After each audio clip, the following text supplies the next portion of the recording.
What's up, court reporters, and welcome back to my channel. It's time for a recap of what went down on the second episode of this new season of Teen Mom Next Chapter. Just a quick FYI, I watched the episodes online on ctv.ca in full using a VPN, and I've got an affiliate link to the VPN that I use in the comment section down below. And don't forget, tomorrow we're going to be playing a Teen Mom trivia game. So make sure you get your copy of the trivia in the link down in the description box, and I will see you then. So let's start off. Listen, Ashley is back for this episode. She wasn't there for the first episode, and for some reason I had completely forgotten about her. I gotta say that I can't believe she's still letting Bar and his legal issues drag her down. I would have dropped that man like a hot potato a long time ago. It's just really disappointing to me to see this be like the constant theme with women on this show, that like they are trying to move forward their lives and stuff and like just better themselves in advance. For example, Ashley is in nursing school at this point, and then Bar, he just got extradited, right? And then he just got out of a month jail stint, and he's got to do community service and stuff. And you're like, why, girl? Like, please, there's better fish out there. Anyway, Bar does have to do volunteer work at the Salvation Army as part of his community service after that month stint that he just spent in jail. So we'll see how he advances with that. Now, do you remember that scene that we got in the first episode of the show trying to set Briana Dejesus and Devoin Austin up as a couple? Well, we are still moving forward with that. I do want to touch on something that I noticed in the comment section for my first episode recap. It seems like quite a few of you people feel as though this is a fake showmance meant to incite us and kind of like get us hooked in watching the season. Listen, you guys could be right. You guys could be right. But for now, I am choosing to believe that Devon, for some reason, wants to rekindle things with Briana after everything that went down. So Briana tells her mom, Roxanne, that she is planning to go on like a date with Devon after he told her that he wanted to sleep with her. And her mom literally straight up calls her a consistent train wreck. And I was like, yes, Roxanne, tell it like it is, like your daughter is a whole mess. Like, she gagged her. I'm not even gonna lie. And I do love the way she asked her, Briana, why do you want to see where things go with the man who has a gambling addiction and an alcohol addiction, right? You've got two girls to look after, and this is what you want to hitch your wagon to? Why? You know, and it's like I've said since that season with Lewis, when she caught like the clap from him or whatever, or crabs. And I was like, this girl is clinically dumb. She makes the most stupid decisions. And I think that there's actually something that, like, you know, is going on there that she might need some professional help with. But I digress. Now, Leah's here. Remember, she wasn't here for the first episode. They told us why, or did they not? I can't remember. But she pops back up. Listen, did you guys notice her cheeks? So these are her cheeks last season, very normal, right? But this season, she pops up with these ballooned up cheeks that reminded me of Kylie Jenner's. Like Kylie Jenner, she's put a lot of stuff in her cheek. I don't know if it's a filler or an implant, but they're very hard and big right now, like kind of like Farrah's, Abraham's as well. And Leah popped up with that this season. So I was a bit startled by that, but maybe they were freshly put in or pumped up or whatever, and they will calm down as the season progresses. At least I hope. Now, something that also kind of startled me when it came to Leah was that she was planning her daughter's birthday party for the twins, and she mentioned wanting to invite Jaylan, her ex-fiance, to the birthday party. And I just couldn't wrap my head around why that would be, because didn't she reveal at the reunion last season that she caught him bent over in their bed with someone else? Not in those exact terms, but she kept on kind of like intimating or insinuating that that is what happened, right? That he was doing a little something in the bed, and it was quite creative to say the least. And, you know, not only that, like, so the man cheats on you, right? And then he makes you sign an NDA to keep the house that you paid for with your own money that you gave to him to avoid paying the taxes that you owe. So to me, that's not a good person at all, right? Like those two things that he did are just dirty, low down, and just, you know, whatever.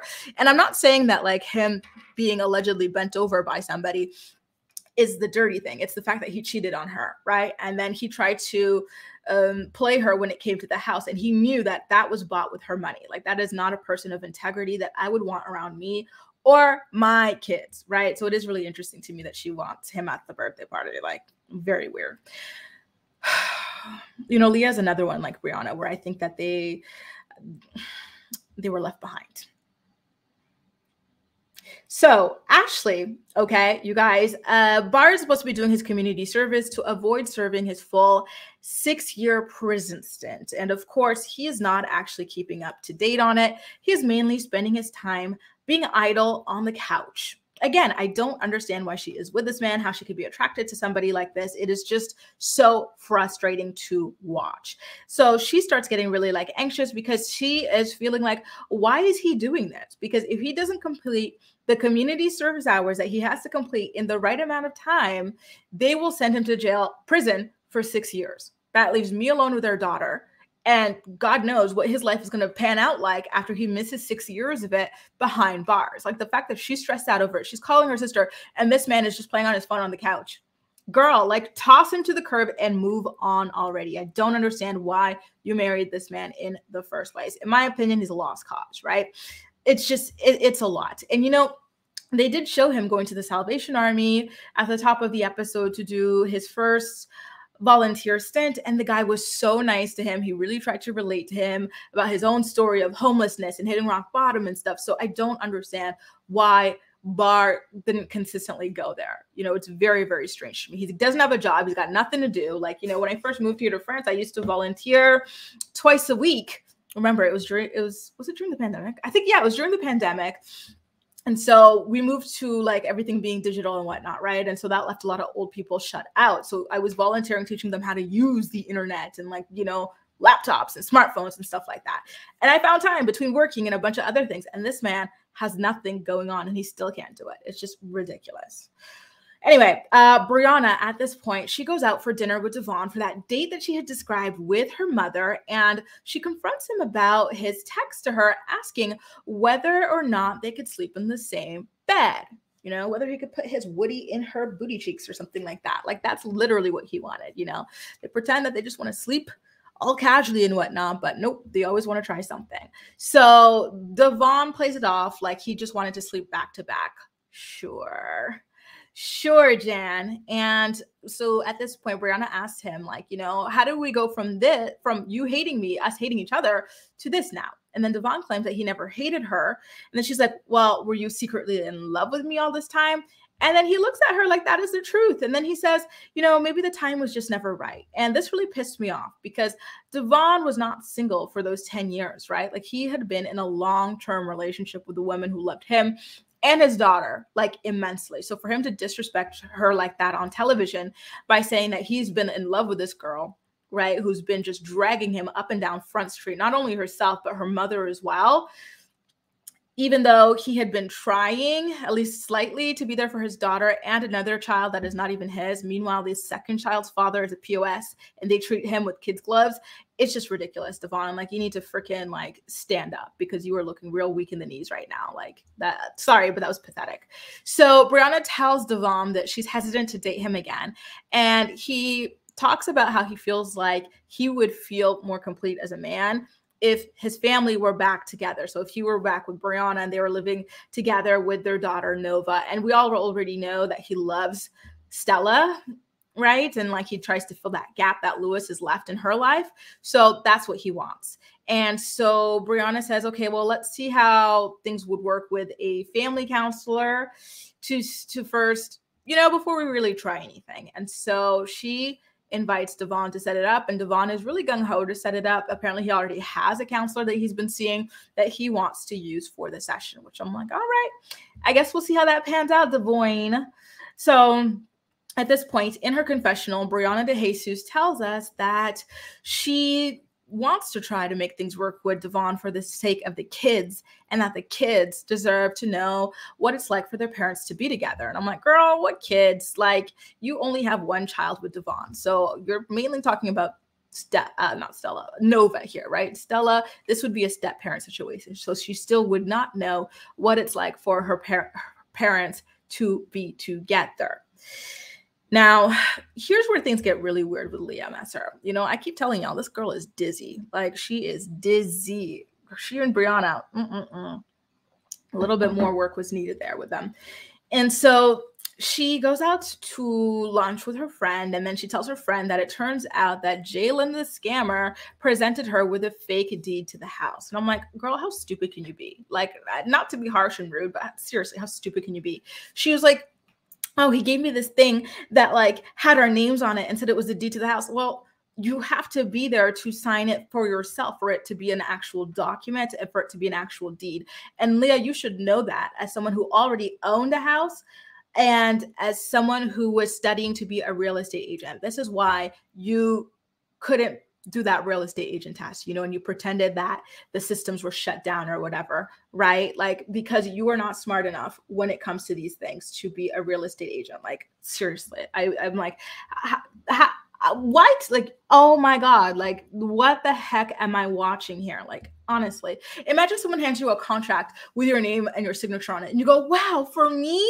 Instead of, hey, wait a minute, how the heck did this get signed? I wasn't there, you know, like, it's just so stupid. So anyway, yeah, she, at this point, she's like mad at Jaylan. And again, I'm like, this is so weird because you just invited him to the birthday party for your daughters. After all of this drama went down, you had already signed the NDA to keep that house. He had moved out of the house, right? So you knew all of this was BS when you invited him to your daughter's birthday party. And then you already knew all the other stuff about him being a trifling, no good wolf in sheep's clothing.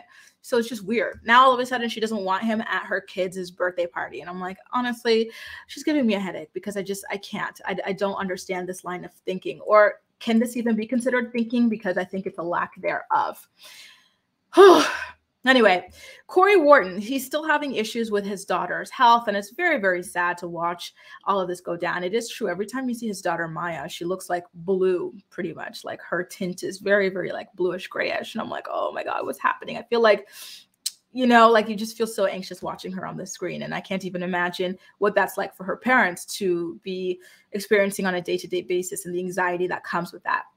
So it turns out that just before her surgery, when Cory went to Michigan to drop the girls off with his mom so that he can deal with Maya's surgery. It turns out that Maya tested positive for a cold, and so they're not even going to be able to do her surgery.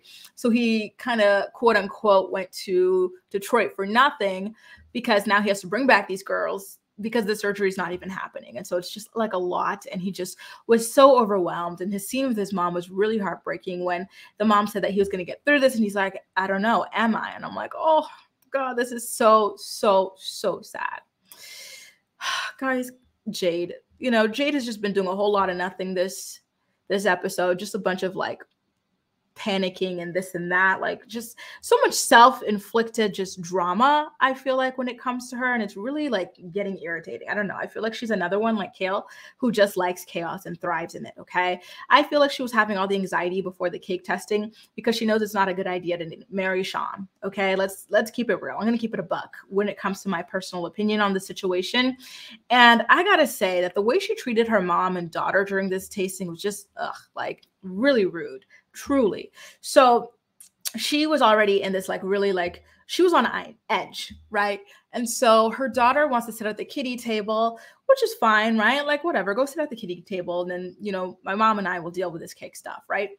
And so she was just, her mom wanted to help the kid go to the kiddie table, which honestly I don't even know why Big Gulp wanted to do that, because Chloe is capable. You know, this is something I noticed with them, because there was another scene earlier on when they were like walking up their like house stairs, and then Jade picked her daughter up to go up the house stairs. I'm like, these are, it's just like a path. Like these are little like half stairs, like they're demi stairs, not giant, you know what I mean? A giant distance between the things. I'm like, why do they act like Chloe is not capable of walking? Like she's how old now? Like 5-6 years old. She can walk. So I don't understand why Big Gulp wanted to pick her up and put her at the kids' table. It's like, your table's here, the kids' table here. You don't need to. So I did understand why Jade was like, child, let her go to that table by herself, you know? And so Big Gulp, she starts coughing a lot or sneezing. And so Jade, again, she's very much on edge. And she's like, stop. Oh my God, mom. And it's like, well, what do you want her to do when she feels sick? This is a normal reaction when you're sick. Your body starts coughing and sneezing, right? And so like, she was just being so rude to her mom and her daughter. Like the energy was incredibly negative because of Jade. And so her mom just goes outside for a break from all this. She's like, listen, I can't cough at this table. Let me just go outside and cough then, right? If it's going to be so bothersome to you. And then Jade, the forever victim, starts crying. She's like, oh my God, I just feel so abandoned by my mom that I can't like do this with her. Like, this is just her abandoning me again.